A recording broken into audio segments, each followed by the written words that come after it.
Bonjour, on se retrouve pour terminer la page 3 et commencer la page 4. Donc ici voici les deux formules soulignées en rouge que nous avons analysées à l'aide de la calculatrice aujourd'hui. Et donc, nous avons remplacé les valeurs d'alpha pour vérifier si la réponse était bien toujours A. Donc j'ai utilisé une valeur au hasard de 5 degrés. Ne pas oublier de fermer la parenthèse et élever au carré. Même principe ici pour cosinus et j'obtiens le nombre 1. Vous allez voir que si vous utilisez d'autres valeurs, vous obtiendrez toujours le même résultat. Tangente alpha est égale à sinus alpha sur cosinus alpha. J'ai effectué le même calcul, donc tangente de 5 degrés, j'obtiens cette valeur. Et pour déterminer l'autre partie, donc j'ai effectué sinus 5 degrés divisé par cosinus 5 degrés, j'obtiens également cette même valeur. Et donc ces deux formules, nous allons les démontrer la semaine prochaine ensemble dans un triangle rectangle. Ensuite, cotangente alpha est égal à 1 sur tangente alpha. Ici, il faut bien comprendre que la tangente est l'inverse de la cotangente. Pour réaliser le premier exercice, donc un sapin jette une ombre de 20 mètres de long. Les rayons solaires forment avec l'horizontale un angle de 35 degrés. Quelle est la hauteur du sapin? Vous le voyez ici, j'ai dessiné ma situation et j'ai annoté mon dessin. A, B, C. Donc j'annote les sommets de mon triangle rectangle. Le triangle rectangle est un rectangle en B. Et j'ai tracé en rouge mon inconnu. Par rapport à l'angle de référence, ici, j'ai le côté opposé. Ici se trouve en B1 le côté adjacent et en AC, nous avons l'hypoténuse. Quelle est la formule la plus idéale pour résoudre cet exercice? Donc nous cherchons le côté opposé, nous possédons la mesure du côté adjacent et l'angle de référence. J'ai utilisé la formule tangente. Et donc au final, 20 va passer de l'autre côté de l'égalité et vous pourrez multiplier tangente 35 degrés fois 20 et on obtient 14 mètres.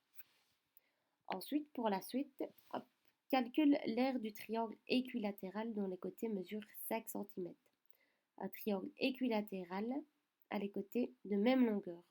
Donc, j'ai 5 cm ici, 5 cm ici et 5 cm ici. Ensuite, concernant ces angles, un triangle équilatéral a des angles de même amplitude. Et donc, un angle du triangle équilatéral vaut 60 degrés.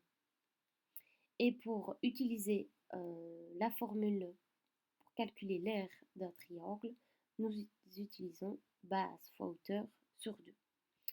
Donc je vais devoir déterminer la hauteur de ce triangle équilatéral pour pouvoir utiliser nos formules et travailler dans un triangle rectangle. Voici comment j'ai schématisé la situation. Donc nous savons que ici la hauteur va couper le segment en deux parties de même longueur, étant donné qu'on se trouve dans un triangle équilatéral. Et donc, ce côté-ci vaut 2,5 cm.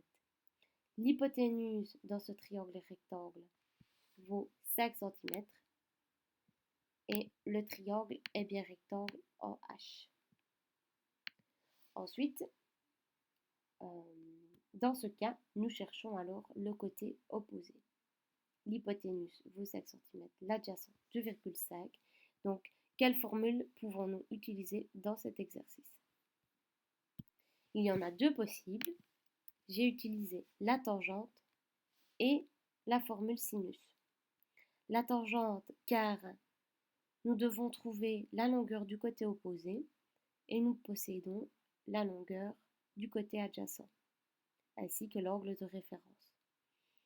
La formule sinus fonctionne aussi également car nous avons l'angle de référence, nous cherchons la longueur du côté opposé et nous possédons la longueur de l'hypoténuse.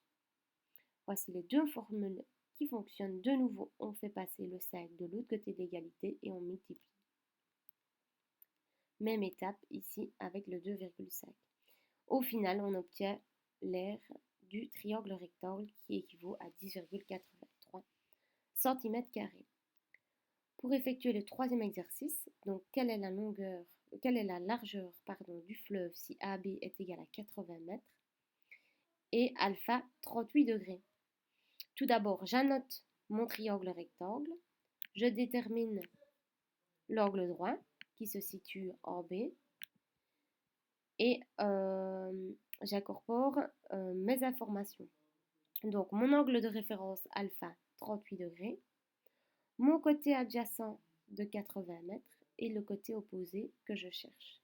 Quelle est la formule la plus efficace pour résoudre notre exercice? De nouveau, il s'agit de la tangente. Et donc, nous cherchons l'opposé, nous possédons la longueur du côté adjacent et également l'angle de référence. Nous obtenons alors 62,50 mètres. Voilà, cette vidéo est terminée. Je vous en prépare pour demain une autre et également des corrections. Et alors, on se voit la semaine prochaine.